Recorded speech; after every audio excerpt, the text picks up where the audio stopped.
Welcome to Our Future is Kind, a podcast exploring how we build the future we want to live in, one kind act at a time. I'm your host, Michael Neece, president of Our Future is Kind, and your companion in conversations about kindness, leadership, connection, and courage. Each week, I sit down with thoughtful leaders, creators, and bridge builders to explore what a healthier, more humane future could look like, and the choices it takes to build it. These are honest conversations about purpose, culture, curiosity, and what it really means to show up for one another at work, in our communities, and in everyday life. Along the way, we'll unearth practical ideas, small but meaningful acts, and questions worth sitting with, because building what's next is a choice. So let's dive in. Marc Haine is a keynote speaker, corporate trainer, and facilitator. He's a leadership and customer service expert and business consultant with strategic planning and is known as the master of experiences. He's also the author of Lights, Camera, Action. Marc Haine, welcome to the program. Thank you so much. It's so great to be here, and it's so great to see you again.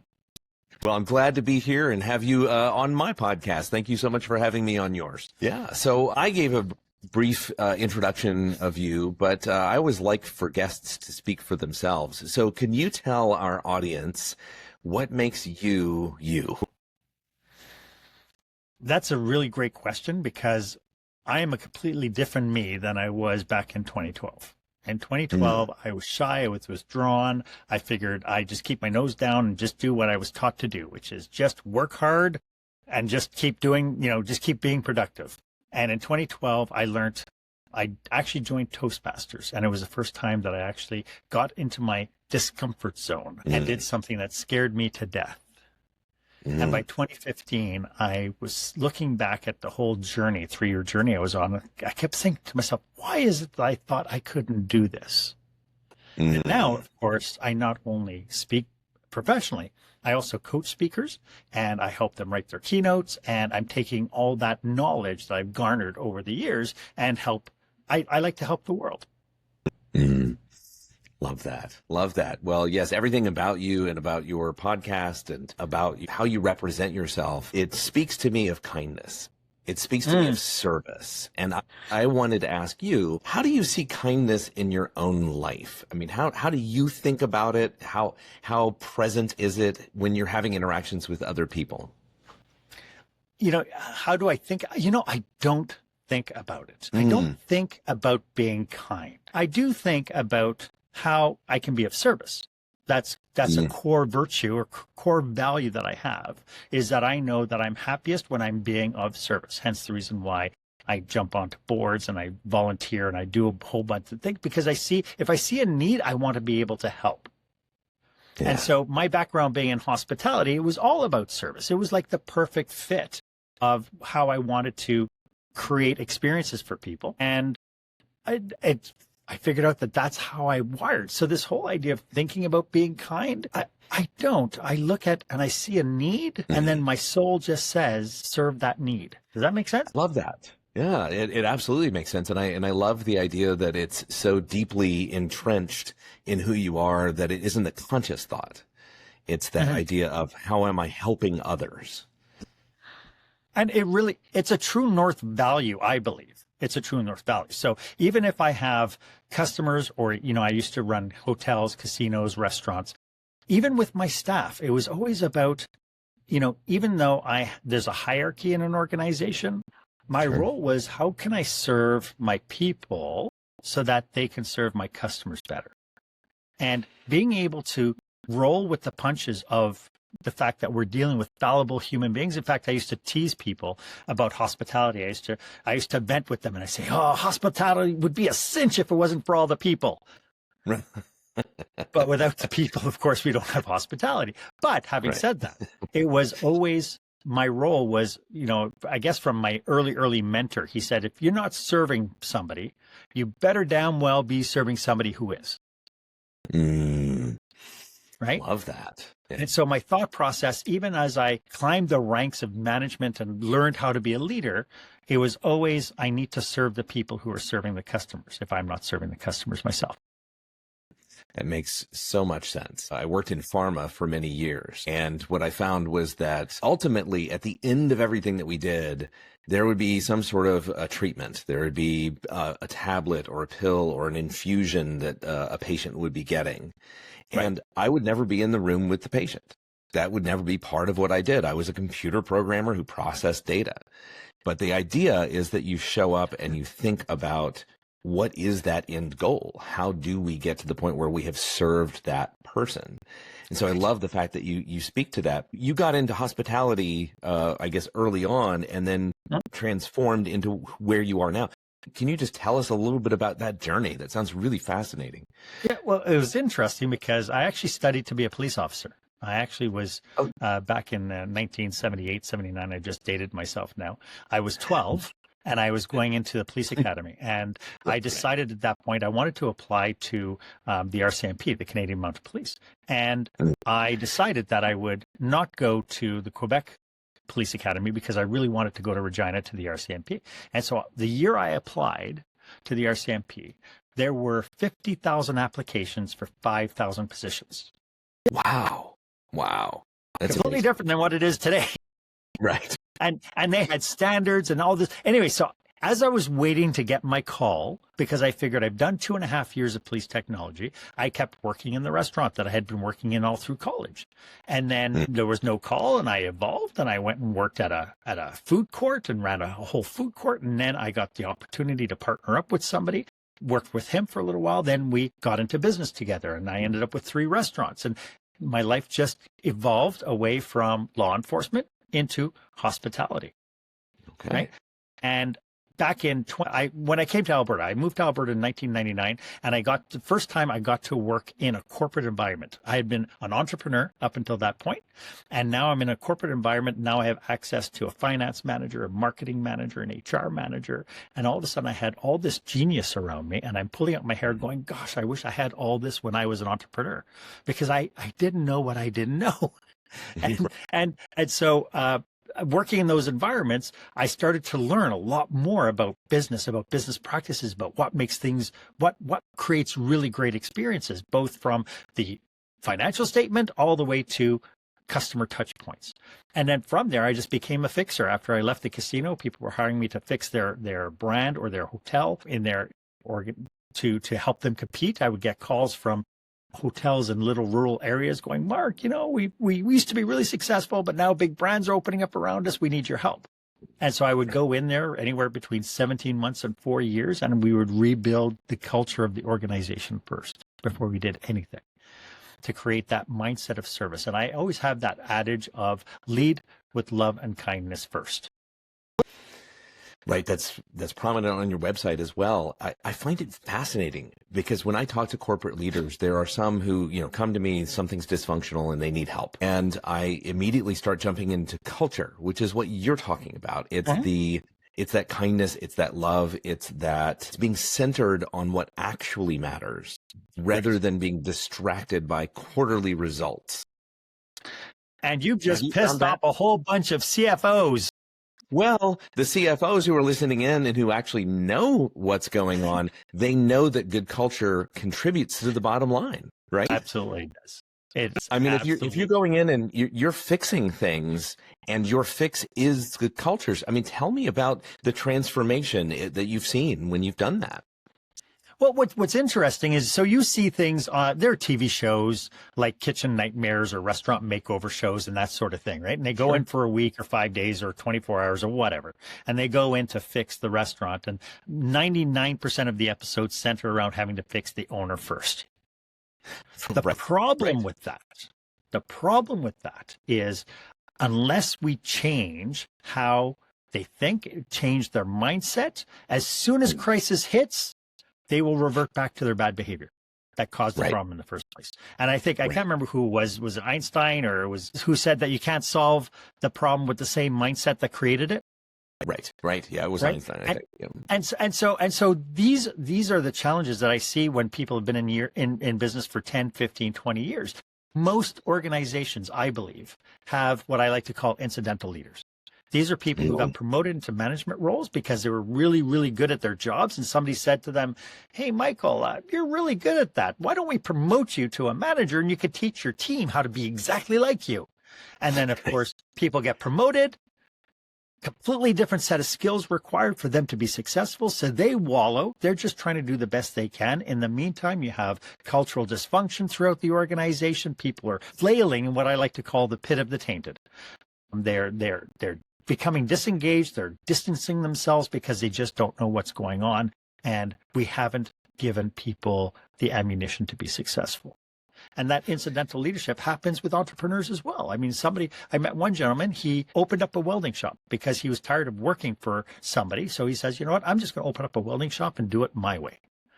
What training does he have? Like me as a restaurateur, what training do I have in marketing, human resources, finance, business operations? I know the core of what I do, but I have not been trained in those realms. And so when I step into these organizations now, ultimately, it is changing the culture, changing mindset, and then shifting how people perceive all these different dynamics and find ways to have those dynamics work consistently, cohesively within the organization with the understanding that first and foremost, our job is people. Well, I love the fact that you focus immediately in on the leadership, though, because I have definitely seen corporate culture that has shifted when new leaders come in. And it's no coincidence that that's the timing, right? But I love the fact that you focus on how changing the mindset of the leader is the tipping point for everybody else in the culture, right? Mm-hmm.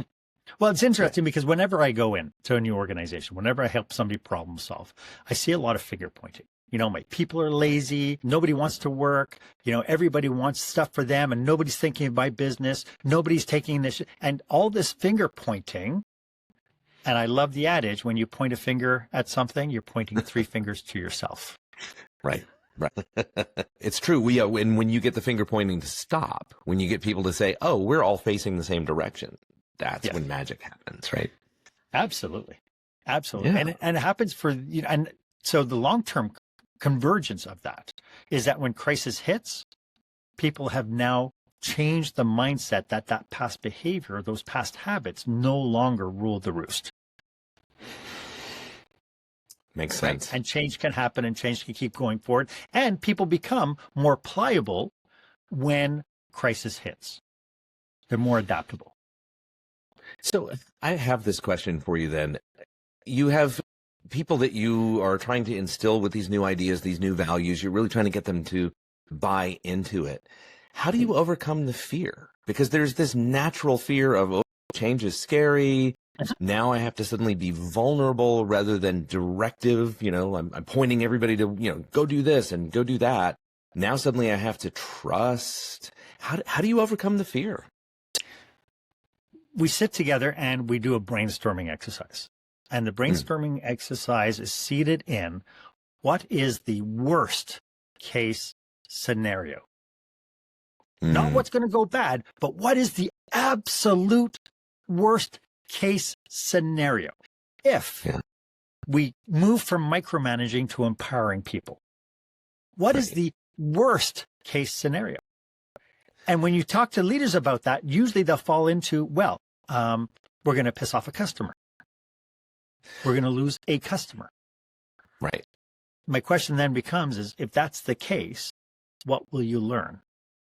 Because there's a cost to losing a customer, but there's also an investment to having the mistake. I don't know why we're wired in a frame of mind that when we're asked to do something brand new, a new initiative, what cockiness do we have about ourselves that says we're going to try something new and it's going to be perfect the first time? Right? I remember trying to ride a bicycle or learn how to skateboard, play racquetball. We suck at doing something new. It's just how it's until our synapses adjust to the change, until we start to problem solve this idea of failing forward. What is the worst case scenario that's going to happen? We'll piss off one customer. Does that mean we can't go to that customer and we can't apologize to the customer? We can't sit down with the customer and tell the customer, hey, we're trying something new. I'm sorry, so sorry we let you down. Can you give us an opportunity so we can fix this? Right. There's a lot to be learned. somebody will turn around. We lose money. We'll lose money. We had an issue at one of the hotels. The bartender in the lounge, and it was a VLT lounge, so they had all the lottery terminals in the lounge. And so we carried quite a lot of money behind the bar. The scheduling of the bartender was one person on, and somebody came in, two people came in, and they went to the far back, as far away from the bar as they possibly could to sit down. The bartender had to walk all the way there. Meanwhile, somebody crawled in on their hands and knees behind the bar, stole $5,000. Yep. Damaging. Nobody wants to lose that kind of money. Well, when I'm talking with everybody, it's like, okay, my thought process is, how do we keep this from happening again? We just learned a liability. The owners called me and said, well, did you fire the bartender? It's like, we just learned $1,000 lesson. Why would we toss out the person who is there, who is part of the next solution? Why would we toss that knowledge out? It wasn't her fault. She was manipulated. The fault was ours, because we had it underscheduled. We didn't understand that liability. So I'm walking past the accountant's office, and the accountant and bookkeeper are going, I can't believe he's not really pissed. Now, was I angry about it? I was upset. No. But then I stopped. I stood in front of their door and I said, okay, hold on a second. I said, did that change anything? I said, let's look at what went wrong. Let's look at fixing it. We just learned a $1,000 mistake. And let's make sure that $5,000 investment never has to happen again. I love it. I love it. I mean, it really points to the fact that if something breaks in your corporate environment, it is rarely the people that broke it. It is almost always some sort of systems, some sort of processes that have not been fully thought through. It's, how do you have enough staff that you can watch these things? There's so many possibilities for how to rectify it. But as you say, trying to get rid of the person who was doing the best that they could at the time under the system that was set up for them, how was that their fault? Scapegoating. That's scapegoating. Doing that will make the owners feel better, because now I feel like I've done something. Right. But it's the wrong thing. And so being able to look at and say, again, what's the worst case scenario about any mistake? You learn. The problem happens, Michael, is that we become really complacent in our environments. Like they've been doing business there for over 30 years. And this is the first time something like this happened. First time. Right. In 30 years. So it is a big thing for them, because it's never happened before. Why would it happen now? It happened. Let's get over it. What is it? Climb a bridge and get over it. Let's just learn from it, and let's put systems in place so now we're no longer as complacent as we used to be. That's the basis of every occupational health and safety committee. And it also turns out that it's a really kind approach. And that's one of the things that we always focus on here at Our Future is Kind. The idea of kindness is usually the antidote to whatever is broken, or at least it is a conduit to getting to a better solution, is to include the kindness along the way. You don't just abandon it, scapegoat the person, toss them out and say, yay, we did it. Well, now you've taught everybody that if they make a mistake, they should hide it, because otherwise they're going to be the next one out, as opposed to highlighting it and saying, let's learn from it. Right. Yeah. And let's celebrate the learning. Because, again, nobody wants to lose that kind of money. Nobody wants bad accidents to happen. When something happens in occupational health and safety, right? What's the next thing that happens? You go through it and you say, why did it happen? What did we miss?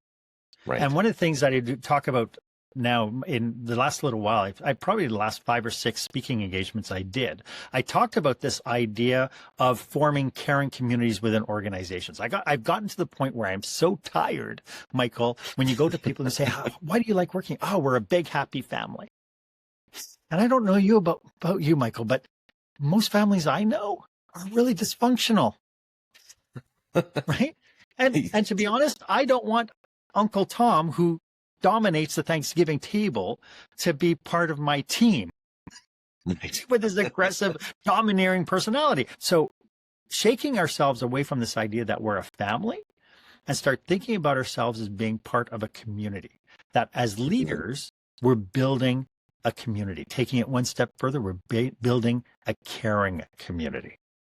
And what difference does that make? All of a sudden now you have self-accountability, group accountability. You have a dynamic that communities are within communities. So you have departments or shifts within a department. You have departments within a bigger organization. All of these things are communities. It's microcosm of different communities happening. And if we think along those lines now it becomes a lot easier to care about the people around us. So this leads directly into a question I ask of all of my guests. If you're willing, I want to take you on a thought experiment, Marc. So, yeah, I know. Brace yourself. So you and we are going to hop into a time machine. And as I'm operating the controls, I say, hey, Marc, we're going to go 100 years in the future. And we did all the right things. We did all the right things. Everything we could think of that we could do that would put us on a good path, we did those things. We get out of the time machine together and we look around. What is the evidence that you are looking for that I was truthful and that we did all the right things? I would say the telltale are differences no longer matter. When you think about all the different angst that we create in our organizations, we have hierarchy. That means I have supervisors who think they're better than the peons. We have people who are at the front lines thinking I'm a peon. We have different capacities and different capabilities in our teams. Imagine that none of that matters. Our differences don't matter. So the differences don't define our value, our worth. And so we would tour, perhaps just walk into a company, walk into a hotel, walk into some place that's, we're hoping, going to be functional. And you see that it is. So what does that look like? What is that functional, like the differences don't matter? So you check in with the clerk at the front desk. What are we seeing?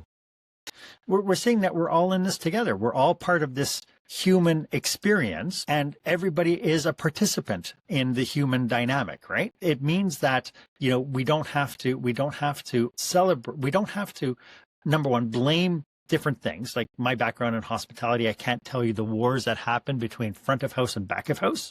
I don't know if you've ever been into a restaurant. It's like, Michael, I'm terribly sorry. Your meal is so slow. Our cooks are doing really bad at the moment. They're really slow today. I'll try to, right? It becomes, not only are we kind, but it's all rooted in respect. It's all rooted that we are all human beings.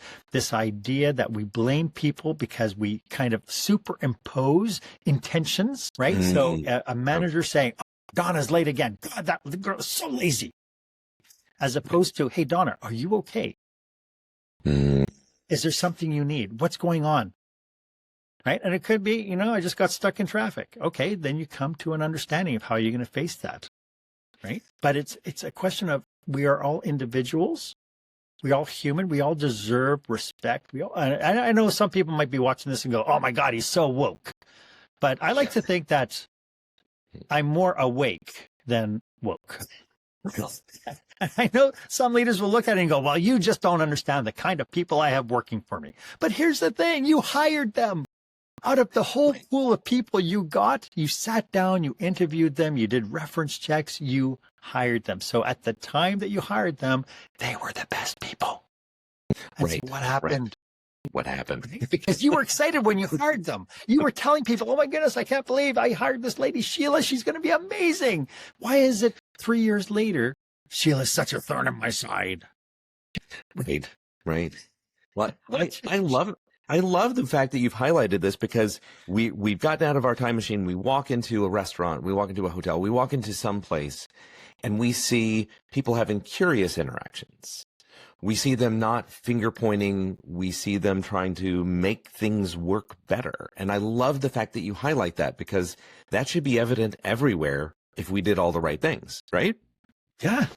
And when you think about it, like my mom's 90 years old, bless her heart. We'll go into the grocery store and she'll have conversations with the clerk about, have you worked here? What do you like about this? And I know my mom is like, she's a curious soul, but people love answering her questions. The only problem is the system within a grocery store the clerks, the ones doing all the checkouts, they're being metered and evaluated based on how much quickly they check people out. So as much as this clerk wants to have this conversation with this 90-year-old woman who's kind and asking all these great questions, the back of their head is like, I got to move her along. I got to move her along. I got to move her along. But here's an opportunity to have a human experience, and we cut them off at the knees.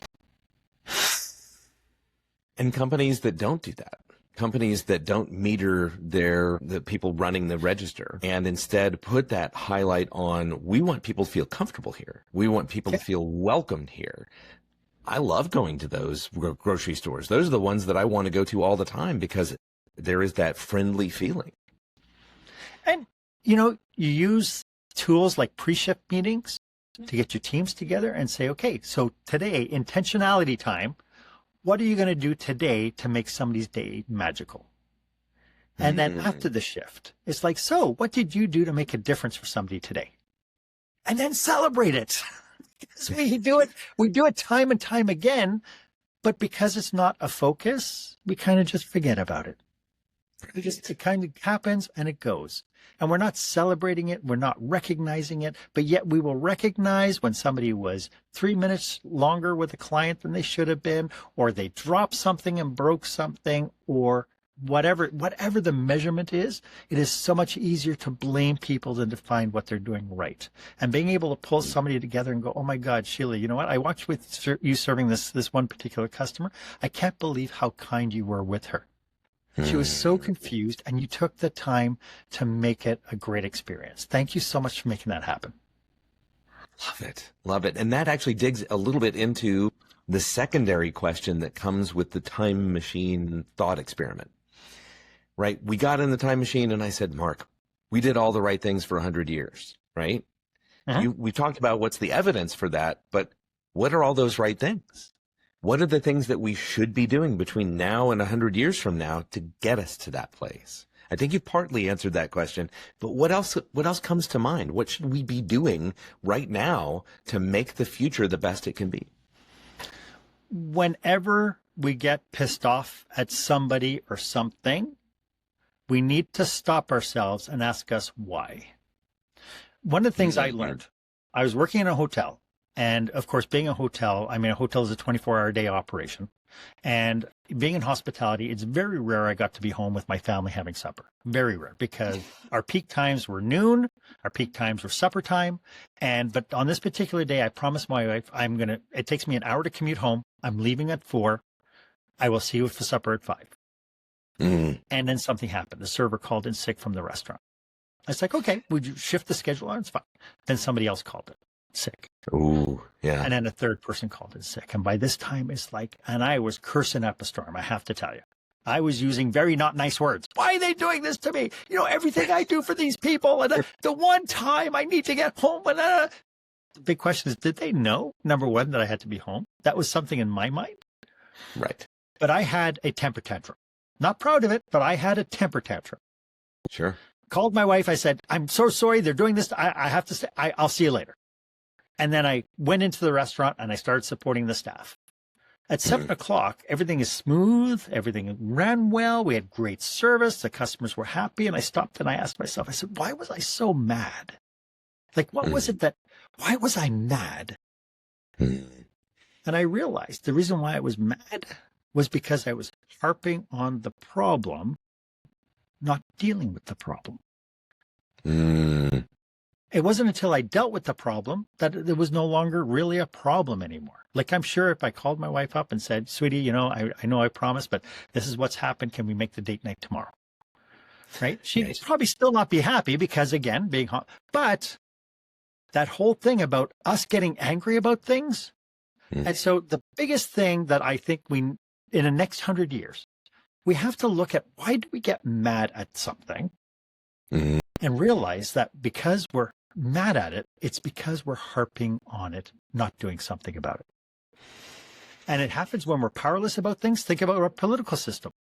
Think about people who are getting fired from jobs for no apparent reason except for policy or whatever. And we're blaming, and we're harping on it, and we're angry. And the political system is set up so much so that it seeds our anger. because we consume information that just keeps fanning that flame of anger. And as long as we're angry, other people have power. Yes.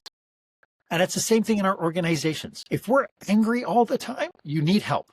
Not the organization. If you're angry all the time, you need help.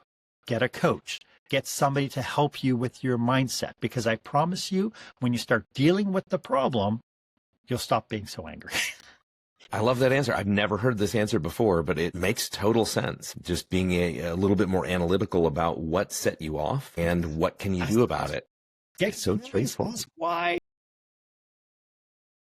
I love it. I love it. So Marc, another big question that we always ask our guests is this. Not every day is a great one, right? Like when you have 3 different people call in and you were supposed to be home for date night, right? Yep. What do you do on days that don't feel good to get inspired again, to get yourself feeling good so that you can again serve others? I learned about a thought model. And the thought model very simply goes into what is the circumstance? What are my thoughts tied to that circumstance? Because of that, what is the feelings I have? And then from there, what is the action? And then what's the result? So it's circumstances, the thoughts, the feelings, the actions, the results. And I look at this and I say, okay, what am I feeling? I'm feeling angry. Why am I feeling angry? Well, here's the situation. Lots of people came in. What is my thought about this? My thought is that people are just screwing me. Right. I'm generous. They're taking advantage of me. What is the action? The action is I'm now mad. I'm frustrated. I'm going into dinner service now with a chip on my shoulder. What's the result? The result could be I'm going to create anxiousness in my team and so on. And so then I have to go through and say, okay, the circumstance is not going to change. 3 people called in sick.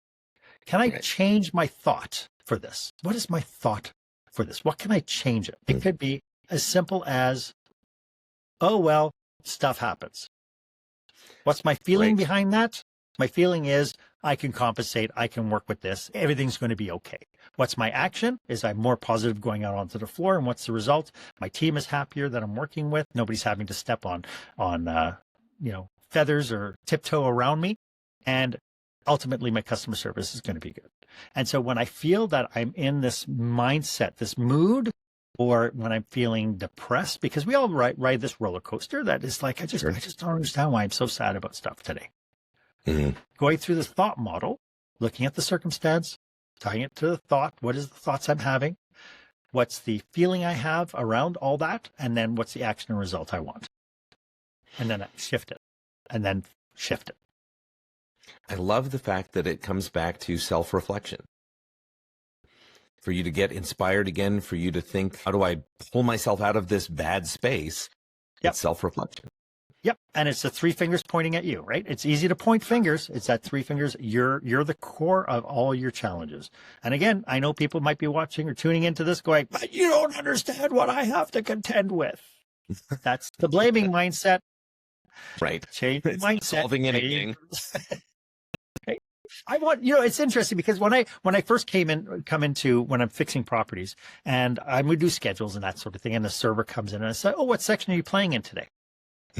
And she goes, playing? What do you mean playing? Well, I said, you get to go out and serve customers and have fun with customers. I hope you think every day is playing. And the first time I say that, people just go, but you know what? It became part of the vernacular later on. I'm playing in this section. I'm playing in that section. I'm playing behind the bar. And it wasn't I'm working or I'm shifted or, I'm scheduled for. It became I'm playing here. I'm playing there. The minute we start using vernacular, it changes how our mindset is wired. All of a sudden now, how can you go say I'm playing behind the bar and then have a lousy day? Yeah. Yeah. Everybody who's tuned in right now is hopefully taking furious notes on this. But if you're not, this is going to be part of our kindness challenge. So you can take away some of these great ideas of using the right vernacular to get yourself to see things differently, being analytical. So you can think about circumstance and thought and feeling, and then what are your actions that you're going to take. So if you missed it, you just do a little rewind or look in our show notes. We'll have that for you. So lovely. Marc, This is wonderful. How can people get in your orbit if somebody wants to hire you as a speaker or as somebody who can come in and help put their organization right? If they just want to hear some of your great podcast, how can they find you? Thanks for asking. So the simplest way is Marc, M-A-R-C, at marchaine.com. Okay. It's the simplest way. You just Google Marc Haine. You'll find me because I got all sorts of stuff out there. If you want a first kick at the can, I worked with a grocery store manager who had multi-generational people. She came into it was a real hellhole for her. There was so much static, so much challenges. And so one of the things that I worked with her on is she bought my book, and in the book is worksheets. And it became a magical way for her to shift the culture of her organization, because what she did with her frontline leaders and her middle managers was she bought them all a book. They had to read one chapter a week, and they had to answer the worksheets. And then they met for an hour and they said, what did we learn from the chapter and how can we apply it to our business? And magical things started happening because now everybody's tuned into a shared human experience. Everybody's reading the same chapter. And by the way, I think it's hilarious. I giggled when I wrote it, so I hope to heck people laugh when they read it. But the lessons are very real. So for leaders who are struggling with getting their teams, their frontline teams kind of in sync, doing something that creates a shared human experience among your team is going to be masterful in getting people to get synced in and be able to then be accountable to each other to help create that community. And for those who are not watching us live, you held up a copy of your book. Can you tell people the title of your book and where can they find it? Where can they buy a copy? Lights, Camera, Action, Business Operational Excellence Through the Lens of Live Theater. If you go to marchaine.com, you can go to Lights, Camera, Action. There's a tab there to purchase. You can purchase from Amazon. If you want, you can purchase directly from me, and I'll even sign a copy for you. Ooh, love it. That's awesome. So, Marc, are there any last big words of wisdom, anything that you want to leave this audience with? Well, I want to acknowledge the work that you're doing, Michael, because having these conversations is tough, because when you have conversations one-on-one with people who are really focused on the profitability of their business, minimizing expenses and so on, these kinds of conversations become really woo-woo conversations to them. But I can tell you, through years and years of practice, of shifting cultures into becoming not only communities within themselves, but the organizations being part of a bigger community that they belong to. Seeing that shift happen time and time again, I can tell you that the road to profitability, the road to success is if we lead with love and kindness first.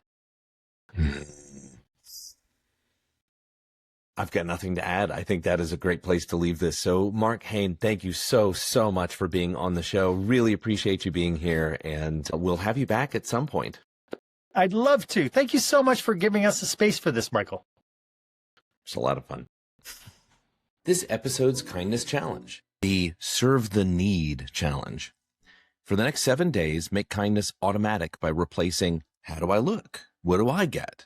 With what's the need? And how can I serve it? Once per day, pause in a real interaction, work or personal, and ask, what's the need here? Choose one small service action. Clarify, unblock, encourage, simplify, or help someone succeed. Name the need out loud when appropriate. Sounds like you need support. How can I help? End the day with a 30-second reflection. Where did service make things lighter today? Want to stay inspired so you can stay kind? Use Marc's thought model to reset your mood. When you feel angry, discouraged, or off, run Marc's quick reset. What's the circumstance? What are the thoughts? What are the feelings? What are the actions? What are the results? Identify what's fixed in the circumstance. Then rewrite the thought you're attaching to it so your feelings and actions shift toward the result you actually want. Write the circumstance in one neutral sentence, no blame. List your thought, then ask, is there a more useful thought that's also true? Pick the result you want. Is it calm leadership? Is it better service? Is it more connection? And choose the next action that matches it. You've been listening to our Future is Kind podcast, where building what's next is a choice. Make your next choice a good one and help build the future we want to live in.